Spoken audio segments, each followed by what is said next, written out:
고맙습니다. 오늘은 맥추감사 주일입니다.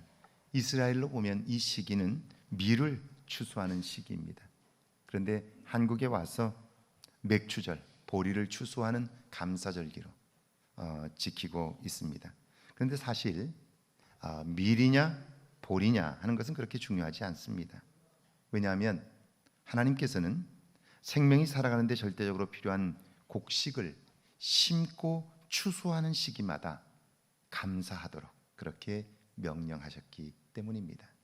거둘 때만 감사하라고 한 게 아니고요, 심을 때도 감사하라 그렇게 말씀하셨어요. 당시로서는 농사를 짓는 일이 생존의 필수 요소였는데요, 그 처음과 끝에 감사하라 이렇게 말씀하신 거예요. 그 이유가 뭘까 하는 거예요. 서울의 한 패밀리 레스토랑 앞에서 낮은 목소리로 엄마가 아이에게 속삭입니다. 식당에서 누가 물어보면 7살이라 그래, 알았지? 그래요. 아이가 대답합니다. 엄마 나 8살인데 학교도 갔는데. 그래요. 그러자 엄마는 눈을 크게 뜨고 그냥 엄마가 시키는 대로 해, 알았지? 그래요. 엄마가 그렇게 하는 동안 곁에 있던 아빠도 모른 척 딴 데를 보고 있습니다. 입구에 들어서자 점원이 아이에게 나이를 묻습니다. 아이는 긴장한 채 7살이라고 그럽니다. 거짓말 덕분에 그 가족은 샐러드 이용료 7,300원을 아꼈습니다. 아이 엄마는 샐러드 바로 가면서 아이의 엉덩이를 툭 칩니다. 아이가 돌아보자 엄마가 말합니다. 잘했어 우리 아들. 여러분, 정말 잘한 일입니까? 그 일로 부모는 분명 7,300원을 아꼈습니다. 그런데요, 이것이 아이의 남은 인생에 얼마나 치명적인 사건이 되는 줄 아세요? 그 일 한 번으로 이 아이 속에는 수치심이 생기게 돼요. 부끄럽다는 생각을 가지게 되는 거예요. 엄마와 아빠에 대한 존경심을 빼앗아 갔고요, 기본적인 옳고 그름에 대한 기준이 무너졌어요. 다른 사람의 눈치를 보며 살게 되고요, 더 가슴 아픈 일은 세상에 대한 긍정적인 시각을 잃어버린다는 거예요. 세상과 사람에 대한 불신이 마음 한켠에 자리 잡는 거예요. 여러분, 사람을 믿지 못하는데 하나님을 온전히 믿을 수 있을까요? 그런데 사실 우리의 마음은요, 이런 엄마의 모습을 참 많이 닮아 있어요. 성경은 이것을 죄성이라고 부르고요, 하나님은 이걸 알고 계시기 때문에 생명과 관련된, 삶과 관련된 가장 중요한 먹는 문제 앞에 보리를, 밀을 심고 추수하는 그 모든 과정 속에서 감사하라 그렇게 명령을 하고 있는 거죠. 오늘 구약의 본문을 한번 보실까요? 역대하 12장 13절입니다. 같이 한번 읽습니다. 13절입니다. 르호보암 왕은 예루살렘에서 스스로 세력을 굳게 하여 다스리니라. 르호보암이 왕위에 오를 때의 나이가 41세라. 예루살렘 곧 여호와께서 이스라엘의 모든 지파 중에서 택하여 그의 이름을 두신 성에서 17년 동안 다스리니라. 르호보암의 어머니의 이름은 나아마요 암몬 여인이었더라. 르호보암의 아버지가 솔로몬인데요, 솔로몬의 통치 후반기부터 이스라엘 나라는 급격히 약해졌습니다. 그럴 수밖에 없는 것이, 시간이 지나면서 솔로몬은 하나님과의 관계에서 처음 마음을 잃어버렸어요. 자신의 생각과 주변의 사람들을 의지했고요, 정략 결혼을 통해서 나라의 안정을 추구했어요. 정실 부인 말고도 후궁과 첩이 무려 1,000명이나 되었습니다. 그렇다면 한번 생각해 보세요. 여러분, 이 나라 저 나라 공주들과 정략적인 결혼을 하면 어때요? 그 왕비들을 통해서 비밀이 다 새어나가죠. 왕에게 잘 보이려고 암투가 궁궐에 가득합니다. 자기 자식을 세자로 세우려는 권력 다툼도 치열할 수밖에 없습니다. 그들을 위하여 궁궐을 지어야 하니까요. 세금과 노역이 많아지지요. 게다가 그 왕비들이 시집 오면서 가지고 온 우상들이 그 나라에 범람하게 되면서 나라는 온통 퇴폐한 문화가 가득하게 되는 거죠. 왕으로서는 나라를 지켜보려고 한 일인데 결국 나라는 엉망이 되고 마는 거예요. 이런 상황에서 솔로몬의 아들 르호보암이 왕이 되었습니다. 백성의 지도자 여로보암과 각 지파의 대표들이 찾아왔어요. 와서는 왕이여, 선대왕은 우리에게 과중한 세금을 물리셨고 강제 노역을 부과했습니다. 이제 왕은 우리의 세금을 줄여주시고 강제 노역을 금해 주십시오. 그렇게 요청해요. 정당한 요구예요. 그리고 하나님 편에서도 옳아요. 그런데 르호보암은요, 그렇게 해주라는 원로들의 요구를 묵살했고요, 한 번 백성에게 밀리면 아무것도 할 수 없을 것이라는, 그래서 단호하게 거절하라는 젊은 관료들의 얘기를 듣고 그대로 했습니다. 그랬더니 북쪽에 위치한 10개의 지파는 반발해서 여로보암을 왕으로 옹립하고 나라를 세웠어요. 이것이 북이스라엘입니다. 르호보암은 하루아침에 12개 지파의 왕에서 유다와 베냐민 지파만 남은 남쪽 유다의 왕으로 전락하고 말았어요. 하나였던 나라가 둘로 쪼개지고 만 거죠. 르호보암으로서는 이런 상황을 견딜 수가 없습니다. 여로보암과 10개 지파를 용서할 수가 없어요. 자기의 신하였던 자가 어느 날 갑자기 왕이 되어 자기 앞에 나타났으니까요, 정말 그걸 두고 볼 수가 없는 거죠. 그래서 군대를 일으켰습니다. 뽑아세운 용사만 18만 명입니다. 당시로서는 엄청난 숫자예요. 이제 출정식을 가지고 북쪽을 향해서 떠나려고 하는데, 그때 하나님께서 스마야 선지자를 그에게 보냅니다. 그리고는 말씀해요. 너는 올라가지 말라. 너희 형제와 싸우지 말고 각기 집으로 돌아가라. 그래요.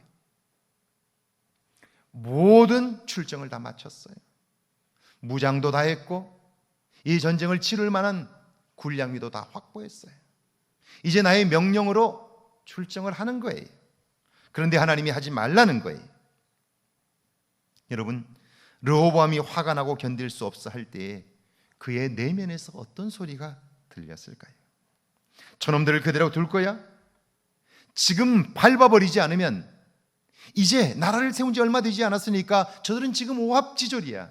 지금 밟아버리지 않으면 나중에 저들이 가시가 되어 너를 찌를 거야. 단호하게 대처하지 않으면 남은 유다 지파와 베냐민 지파도 지키지 못해. 이런 소리들이 속에서 들려왔을 거예요. 전쟁을 부추기는 거죠. 그래서 18만 명을 모은 거예요. 만약 그 내면의 소리를 듣고 감정을 따라 행동했다면 그는 하나님을 믿는 사람이지만 세상 사람과는 조금도 다르지 않은 삶을 살 수밖에 없는 거예요. 이런 때에 믿는 자만이 가지는 태도, 코람데오, 하나님 앞에서 사는 사람의 모습은 어떨까요? 여러분, 이게 우리가 세상 속에 살지만 세상 사람과는 다른 삶을 보여주게 하고요, 그걸 통해서 우리는 구원을 경험하고 그 구원의 노래를 부를 수 있고요, 사람들에게 그 구원의 메시지를 전할 수 있는 거예요. 이제 나는 해야 돼요. 속에서 분노가 치밀어 오르고 있어요. 그런데 하나님은 하지 말라 그러셔요. 무엇을 따를 것인가? 과연 믿음의 사람이라면 내 뜻을 꺾고 하나님의 뜻에 순종하는 거죠. 과연 르호보암에게는 그것이 있었을까요? 네. 당시 르호보암에게는 이것이 있었어요. 그가 왕이 된 지 얼마 되지 않았기 때문에 그는 하나님을 전적으로 의지하는 마음이 있었어요. 그는 아무리 화가 나고 견딜 수 없어도 하나님의 음성을 들을 수 있는 마음이 있었어요. 내가 아무리 옳아도 하나님께서 그만하시면 포기할 줄 아는 용기가 있었어요. 이런 사람을 알로게네스, 성경에 신약적으로 보면 이방인, 다른 나라 사람이라는 뜻인데요, 이 말을 예수님은 세상에 살지만 세상 사람과는 전혀 다른 삶을 사는 사람, 구별된 사람, 그렇게 이야기를 하셨어요. 그러니까 르호보암은 잠시 젊은 관료들의 이야기를 듣고 잘못된 판단을 했지만 그때에 하나님이 들려주시는 음성을 듣고 자기를 포기함으로 알로게네스, 세상 속에 살지만 세상과는 다른 삶의 모습을 보여줄 수 있었다 하는 거예요. 그 전쟁을 포기할 수 있었다는 거예요. 자, 이제 르호보암은 하나님의 인도함을 받게 되었고요, 생각보다 빨리 나라는 안정되었어요. 제사장들과 레위인들이 남유다로 돌아오고요, 성읍들을 건축하여 외침에 방비했어요. 그리고 나라는 안정이 되는 거죠. 그런데 사람은 참 이상해요. 잘 되면 그걸 지켜야 하는데요, 처음 마음을 너무 쉽게 잃어버려요. 그래서 위기를 스스로 불러와요. 역대하 12장 14절인데요, 같이 한번 읽습니다. 14절입니다. 르호보암이 악을 행하였으니 이는 그가 여호와를 구하는 마음을 굳게 하지 아니함이었더라. 역대하 12장 1절에 보면요, 르호보암의 나라가 견고하고 세력이 강해짐에 그가 여호와의 율법을 버리니 온 이스라엘이 본받은지라 그래요. 여러분, 왜 이렇게 되는 걸까요? 나라가 안정되고 하는 일이 잘 되면 그때에도 우리 안에서 들려오는 소리가 있어요. 그게 뭡니까? 그동안 고생했으니 이제 삶을 즐기라는 거예요. 누구에게 구속받지 말고 자유롭게 살라는 거예요. 백성들이 원하는 것을 들어주고 신앙의 자유도 주어 마음대로 살게 하라는 거예요. 이제는 좀 너 생각대로 살아보라는 거예요. 네 뜻대로 살아보라는 거예요. 이런 소리가 우리 안에 들려오는 거예요. 여러분, 그 소리를 듣고 이제는 안정되었으니까, 살 만큼 되었으니까 이제는 내 뜻대로 살라는 거예요. 그 소리를 따라 살면 어떻게 될까요? 망하는 거예요. 실제로 르호보암은 왕이 된 지 5년 만에 최악의 위기를 맞아요. 호시탐탐 기회를 노리던 애굽 왕 시삭이 유다를 침공해요. 1200승의 전차를 동원했고요, 마병만 6만 명입니다. 그러니까 군대를 셀 수가 없어요. 고대 애굽의 카르나크 신전에 벽화가 하나 있어요. 애굽의 신들을 모셔둔 곳이 있죠. 거대한 신전이에요. 거기에 지금도 벽화가 하나 남아 있는데요, 그곳에 이 전쟁의 승전 기록이 있어요. 얼마나 엄청난 전쟁이었는지, 그리고 얼마나 그들이 큰 승리를 거두었는지 그 벽화에 그림으로 묘사되어 있고 글로 남겨져 있어요. 그때 유다는 180개의 성읍들이 무너졌고요, 솔로몬 시대에 개척한 에시온 개별과 요단 동편까지 모두 점령을 당했어요. 그뿐 아니라 왕궁과 성전 창고에 있던 그 많은 보물들이 모두 약탈당했고요, 심지어 성전 기물과 기둥에 입힌 금마저도 벗겨갔어요. 여러분, 왜 이렇게 된 겁니까? 애굽이 강했었지요. 그렇다면 하나님의 음성을 들으며 지냈던 지난 3년 동안에는 왜 그런 일이 없었을까요? 그때는 훨씬 약했는데, 그때는 나라가 정비가 되지도 않았는데요, 그때는 안정하고 평안했어요. 그런데 강성해졌다고 생각한 그때 왜 이런 일이 벌어졌을까요?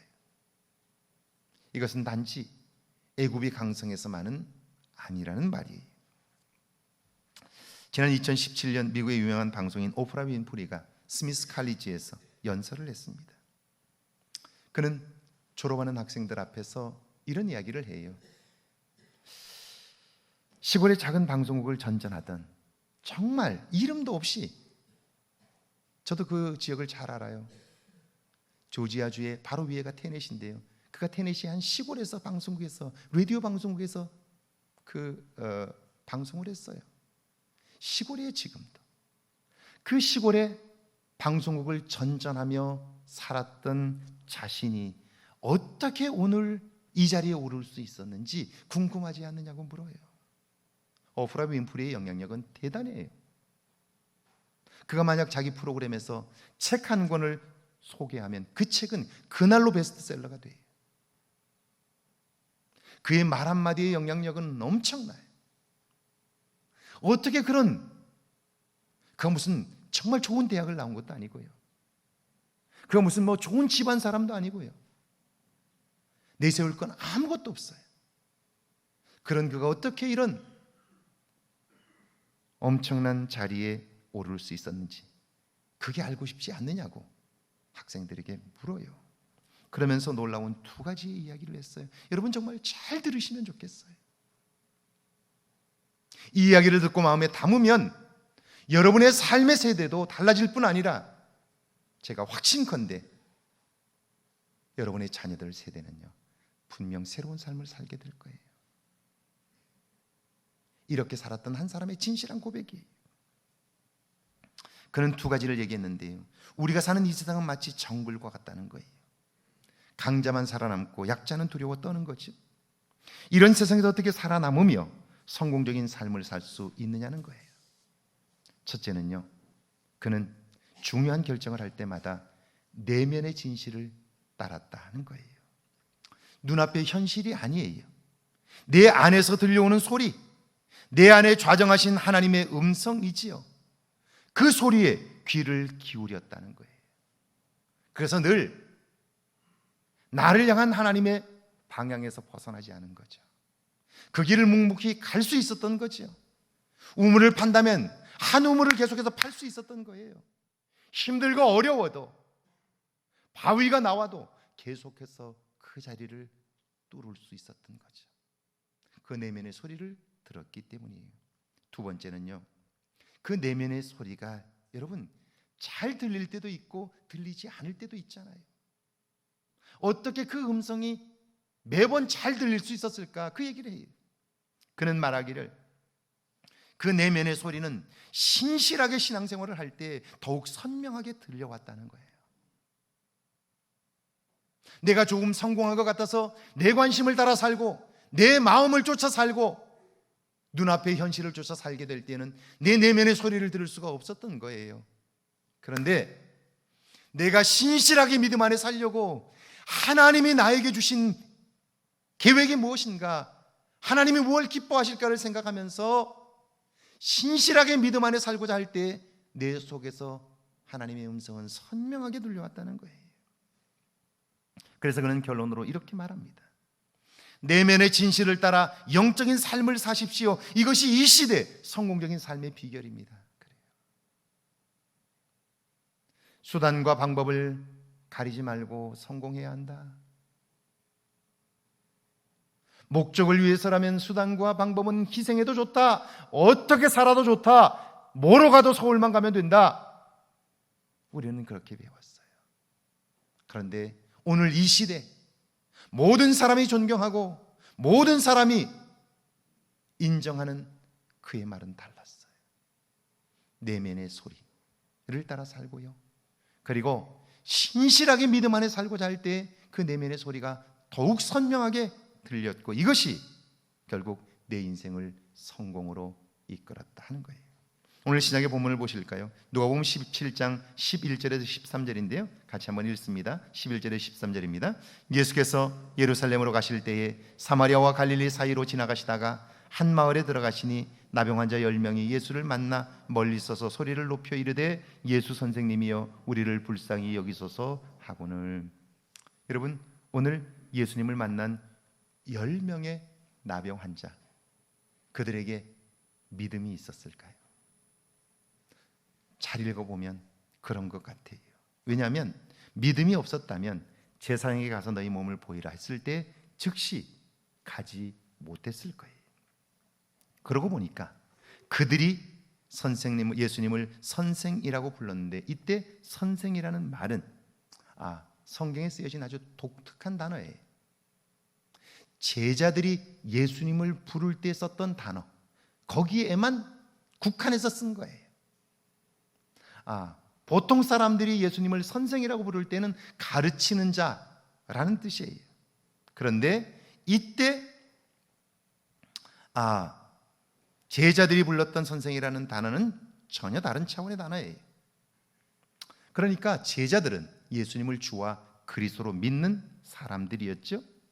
그렇게 그들도 10명의 나병 환자들도 예수님을 그렇게 믿었다는 거예요. 그래서 우리를 긍휼히 여겨달라고, 우리를 불쌍히 여겨달라고, 우리를 고쳐달라고 요청할 수 있었던 거죠. 우리에게 좋은 글을 가르쳐주고 우리에게 좋은 지식을 전해주는 선생이라면 내 병을 고칠 수 없지요. 그들도 알죠.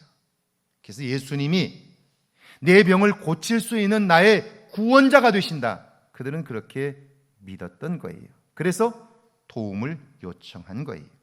예수님은 그들의 요청에 즉시 응답하셨어요. 14절 한번 읽어볼게요. 14절입니다. 보시고 이르시되 가서 제사장들에게 너희 몸을 보이라 하셨더니 그들이 가다가 깨끗함을 받은지라.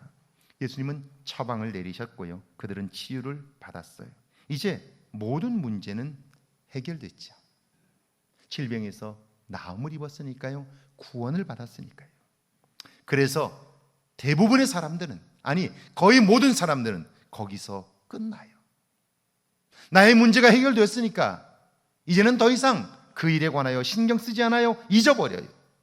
그런데 그 중에 한 사람이 예수님께 와서 감사의 사례를 해요. 15절과 16절이죠. 같이 읽습니다. 그 중에 한 사람이 자기가 나은 것을 보고 큰 소리로 하나님께 영광을 돌리며 돌아와 예수의 발 아래에 엎드려 감사하니 그는 사마리아 사람이라. 그 큰 일, 그 엄청난 은혜를 입었으니 감사하는 것이 당연하지요. 그런데 감사한 사람은 달랑 한 사람뿐이었어요. 10명 중에 한 사람만이 감사했다 하는 거예요. 참 씁쓸한데요. 그런데 예수님께서 그에게 물어요. 17절과 18절입니다. 같이 읽습니다. 예수께서 대답하여 이르시되 10사람이 다 깨끗함을 받지 아니하였느냐? 그 9은 어디 있느냐? 이 이방인 외에는 하나님께 영광을 돌리러 돌아온 자가 없느냐 하시고. 9은 어디 있느냐? 예수님은 왜 이런 질문을 하셨을까요? 섭섭해서요? 그렇지는 않을 거예요. 그렇다면 9에게 물어봐야 할 것을 왜 여기 돌아온 한 사람에게 묻는 걸까요? 미국의 하버드 대학의 의과대학 산지부 초브라 교수가 있는데요. 그분이 테드 강연에서 제가 관심했던 한 가지 생각에 대한 대답을 주셨어요. 제가 정말 여러 차례 얘기했어요. 그런데 사람들은 잘 안 믿어요. 저는 미국의 포브스라고 하는 경제 잡지에서 여러 차례 났던 기사들을 제가 스크랩도 해두었어요. 사람들은 모두 다 로또에 당첨되기를 원해요. 수십억, 수백억, 심지어는 수천억씩 한순간에 맞아서 벼락부자가 되는데, 그래서 인생이 대박났다고 생각하는데, 포브스 잡지는 오랫동안 그걸 연구하고 나서 로또의 당첨은 결코 복이 아니다, 그렇게 결론 내렸어요. 왜냐하면 93% 정도의 사람들이 로또에 당첨되고 나서 다 인생을 망가뜨렸어요. 몇 프로, 한 3, 4% 사람들은 로또에 당첨되고도 인생의 변화가 없었어요. 그들은 그 돈이 없어도 그만한 재산을 가지고 있었던 사람들이고요.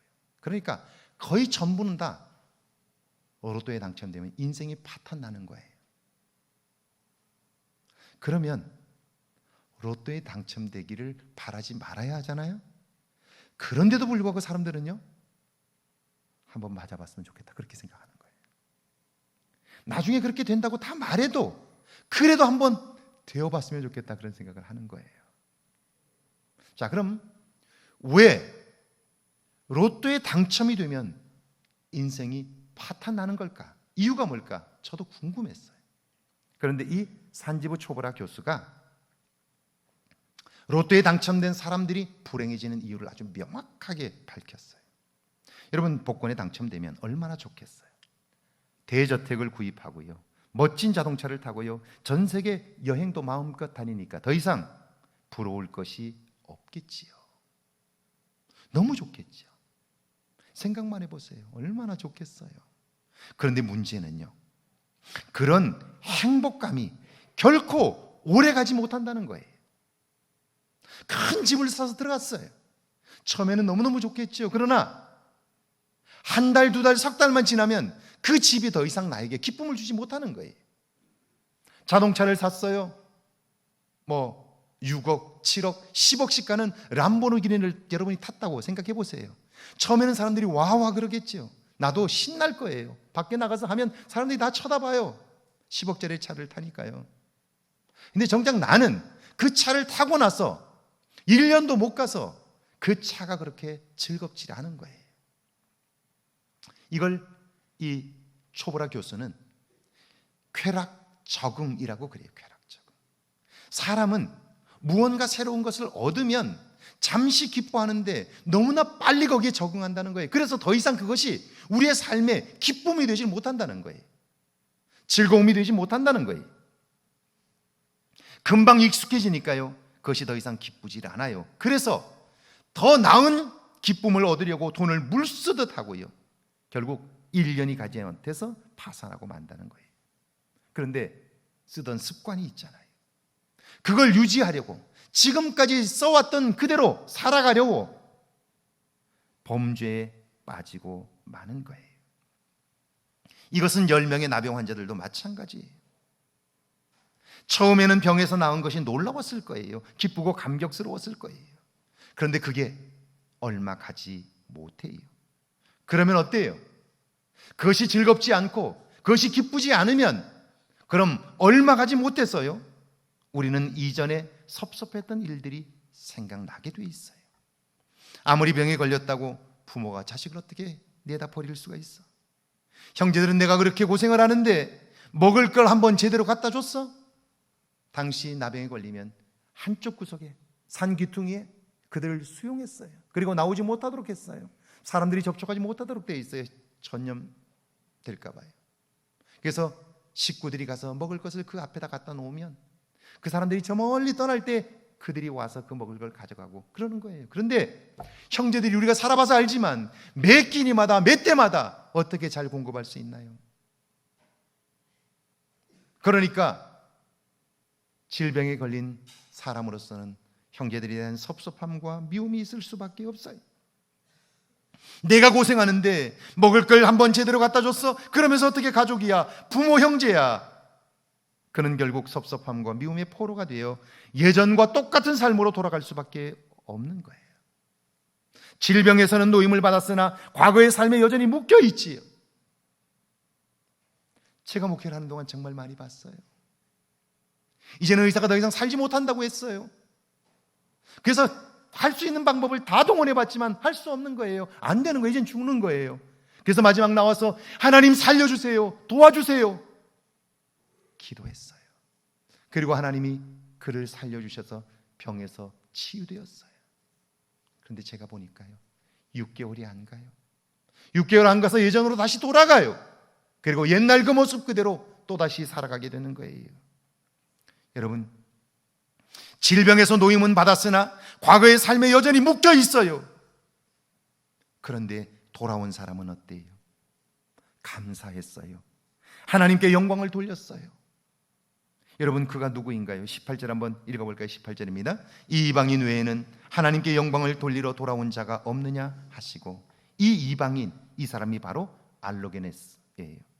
세상에 살지만 세상과는 구별된 사람, 작은 것에도 감사하고 하나님께 영광을 돌리는 사람, 이런 사람은 예전에 묶인 것에서 자유로워질 수 있어요. 어떻게 해요? 내가 받은 은혜가 너무 커서 그 은혜를 주신 분을 기쁘게 하며 살기로 작정하기 때문이에요. 그러니까 예전의 삶에서 돌아설 수 있는 거죠. 다르게 사는 거예요. 제가 목회를 하면서 가장 안타까운 것이 이런 거예요. 내 삶에 문제가 있다고 사람들이 느껴요. 그런데 달라지지 못해요. 예전의 모습으로 그대로 돌아가요. 왜 그럴까요? 이제 하나님이 내게 은혜를 주셨으면 이제는요, 그분을 기뻐하는 삶으로 돌아서야 돼요. 예배를 사모하고요, 기도하는 자리를 사모하고, 이제는 하나님이 나에게 무엇을 원하시는지를 알기를 원해야 돼요. 그래야 과거와의 단절이 이루어지는 거예요. 과거의 결별이 이루어지는 거예요. 여러분, 과거에 묶여진 줄에서 노임받지 않고 어떻게 새로운 길을 갈 수 있겠어요? 그런데 하나님께 받은 은혜가 아무리 커도 내가 그 은혜를 갚아보려고 노력하지 않고 예배를 사모하고 그리고 기도하는 자리에 있으려고 몸부림하지 않는 한 우리가 죽음에서 다시 살아났다 할지라도 우리는 예전의 모습으로 돌아갈 수밖에 없어요. 제가 너무 안타까운 것이 이것이에요. 자, 오늘 이 한 사람 알로게네스 예수님께 돌아왔어요. 와서는 감사의 인사를 했어요. 그리고요, 나는 이전에 비참하게 죽어갈 수밖에 없는 사람이었는데 이제 주님으로 인하여 내 인생이 달라졌습니다. 이제부터 나는 새 생명을 얻었으니 주님이 기뻐하시는 삶을 살겠습니다. 주님이 원하시는 삶을 살겠습니다. 이전과는 단절하겠습니다. 그렇게 고백하는 거예요. 그러니까 그는 이 감사의 고백을 통해서 과거에 살았던 습관과 이별하고요, 나를 이끌어갔던 나중심적인 삶에서 벗어나고요, 그분이 주시는 지혜로 살 수 있게 되는 거죠. 그래서 19절이죠. 같이 한번 19절 읽어볼까요? 함께 읽습니다. 그에게 이르시되 일어나 가라, 내 믿음이 너를 구원하였느니라 하시더라. 여러분, 무슨 믿음인가요? 10명은 모두 예수를 주와 그리스도로 믿는 믿음이 있었어요. 그래서 질병에서 치유를 받았어요. 그런데 치유를 받은 사람들은 여전히 옛 습관에 묶여 있어요. 그런데 받은 은혜에 감사하고 그분이 기뻐하시는 삶을 살고자 하는 믿음, 이 믿음은 단 한 사람 알로게네스에게만 있어요. 오늘 교회도 마찬가지예요. 이런 믿음을 볼 수가 없는 거예요. 예수를 주로 믿는다는 사람은 많아요. 그리고 그 은혜를 받은 사람들도 많아요. 그런데 알로게네스는 보기가 어려운 거예요. 이제 내가 그분을 위하여 살겠다, 그분이 기뻐하는 삶을 살겠다고 다짐하는 사람, 그 사람들이 적은 거예요. 그러니까 여러분, 예수를 믿어도 만 가지 은혜를 입어도 우리 속에 기쁨이 없어요. 감사가 없고요, 신앙의 변화가 없는 거예요. 결국 그 믿음이 그를 옛 습관에서 구원했고요, 온전히 자유한 자로 기쁨과 감동의 삶을 살게 한 거예요. 사랑하는 여러분, 오늘 맥주감사주에 주신 하나님의 음성을 들으십시오. 작고 큰 일들 속에 감사하십시오. 그분이 기뻐하시는 일에 관심하십시오. 그분이 기뻐하시는 일을 알기 위해서, 작고 큰 일에 감사하기 위해서 여러분은 기도의 자리를 사모해야 돼요. 예배의 자리를 사모해야 돼요. 주일에 한 번 나오는 것으로 여러분 일주일 동안 여러분 스스로 살았던 삶에서 벗어날 수 있나요? 그건 불가능해요. 그래서 예배를 사모하지 않고는요, 삶의 변화가 없는 거예요. 사랑하는 여러분, 하나님은 오늘 여러분 한 사람 한 사람을 알로게네스로 부르고 계세요. 그래서 또 다른 차원의 구원을 경험하게 하시기를 원하시는 거죠. 맥주감사주일에 여러분이 알로게네스가 되기를 주의 이름으로 축원합니다. 우리 찬양하고 기도합니다.